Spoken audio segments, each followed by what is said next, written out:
Does a college degree really matter? I mean, is it really worth getting a degree? Think about it. Bill Gates, Mark Zuckerberg, Steve Jobs. They founded Microsoft, Facebook, and Apple without ever graduating, and they became billionaires. So, to be successful, you don't need a degree. Well, that's not exactly true. This is an example of what's called the survivor bias. In other words, we're basing our opinion only on the experience of 3 people who didn't graduate, but we're not considering all the countless others who don't have a degree and never became billionaires. Today, we'll look at precisely what survivor bias is and how it can significantly influence our choices and our lives, starting from the most well-known example, and moving on to how we truly perceive the lives of famous people and those we see on social media.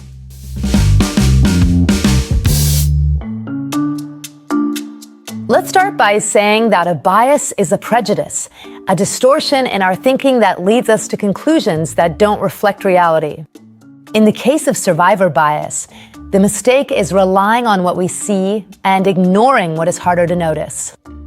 In short, instead of considering all possible cases, we focus only on those who have survived, meaning those who have made it through a selection process.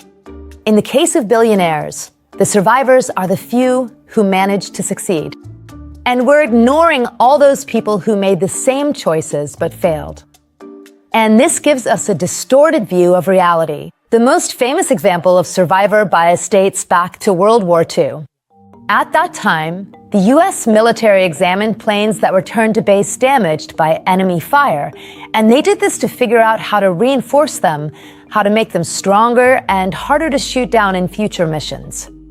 What they saw was that the wings and tail were full of bullet holes, while the engines and cockpit were almost always untouched. So, at first glance, it might have seemed logical to reinforce the damaged areas because they were apparently being targeted more by enemy fire. So, it made sense to make them stronger, right? But instead, the mathematician Abraham Wald suggested the opposite. Don't reinforce the areas that were hit, but the ones without holes, the ones that remained untouched. I know, it sounds counterintuitive, but stick with the reasoning. The planes they were analyzing were the ones that made it back, that, despite being hit in the wings and tail, survived because those areas, when hit, didn't cause the plane to go down.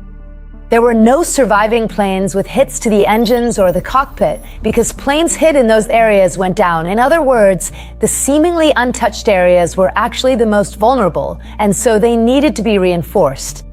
And this line of reasoning proved to be a winning one. It turned out to be crucial to focus on the planes that had failed, to understand how to do better. In truth, this is a bit of a legend, in the sense that the military already knew that the parts to reinforce were the undamaged ones. But Abraham's great contribution was trying to figure out how to analyze the data that hadn't survived. That is, the data you couldn't see, the planes that never made it back. Okay, that was an example that doesn't directly concern us, but survivor bias affects us much more than we think. Think about it. Every time someone says, "It's not true that smoking is bad for you," my grandfather, he smoked 2 packs a day and lived to be 93 years old. Whoever says that is falling into survivor bias.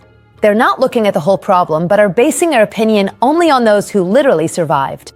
If we really want to understand how harmful smoking is, we need to look at all the complete data, which shows that every year 6 million people die because of smoking. Only then can we see the whole picture and understand that yes, smoking is harmful, even if your grandfather made it to 93. Another very common example of survivor bias is nostalgia for the past. You know when we see an ancient Roman bridge or an aqueduct or a building from another era, and we say, they sure don't make things like they used to. The Romans knew how to build bridges that were much sturdier than ours.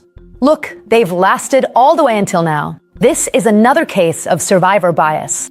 We see that one Roman bridge that made it to our time out of thousands of bridges that were built and have collapsed, and we think that the ancient Romans were better architects and engineers than we are. If we could see everything they had built, we'd probably change our minds. Let's go back to the initial example of billionaires. Stories about people like Bill Gates, Mark Zuckerberg, and Steve Jobs are often presented as inspiration. If you're smart and motivated enough, you don't need a degree. Just work hard and you'll succeed. They even go so far as to show us their daily routines, the 5 things every CEO does as soon as they wake up, as if that somehow influenced their success. The reality is that there are thousands of people who follow the same path, the same routine, and who made the same life choices, dropping everything and trying to start something of their own. And they failed.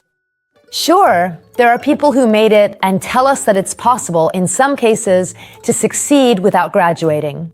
But in this case, it's 3 people out of thousands. They're not a significant statistic. The data tells us that, on average, those who finish university earn more. Thank you to a more stable career and fewer financial problems.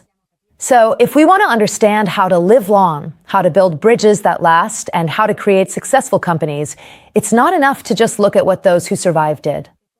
We also need to focus on those who didn't make it to understand if the success of others is not just a matter of luck. The main impact, in our case, of survivor bias is that it leads us to have an overly optimistic view of other people's lives. And while on one hand this kind of reasoning can expose us to risks because it makes us underestimate the complexity of certain situations, on the other hand, it also has a strong negative impact on our psyche. And this is where it really affects our daily lives. Think about social media. Other people's lives always seem amazing to us. Travel, beauty, lots of friends, fun, smiles. Or on LinkedIn, it seems like everyone has incredible work performance. Meanwhile, we often feel like we're struggling. The truth is that everyone, or almost everyone, chooses to show only the good parts of their lives on social media, their successes. It's as if we're only shown a part of the data that makes up other people's lives. It's rare for the data that shows their vulnerabilities to be shared. But those vulnerabilities exist. We just can't see them, so we end up judging others only by their successes.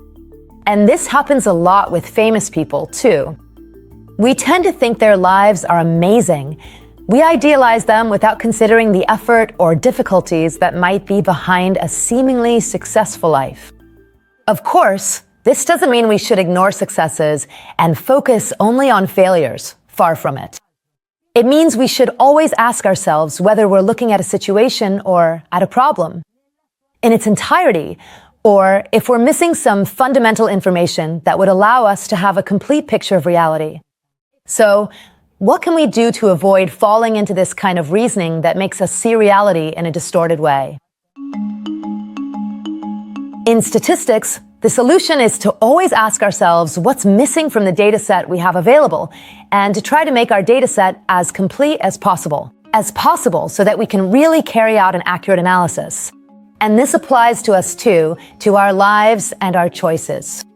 When we evaluate something or someone, it's important to base it on what we see, but it's crucial to ask ourselves what it is that we're not seeing. All right, guys, I hope you enjoyed this video, but I hope it gave you something to think about. Thank you for sticking with me until the end, and I'll see you in the next video on Geopop.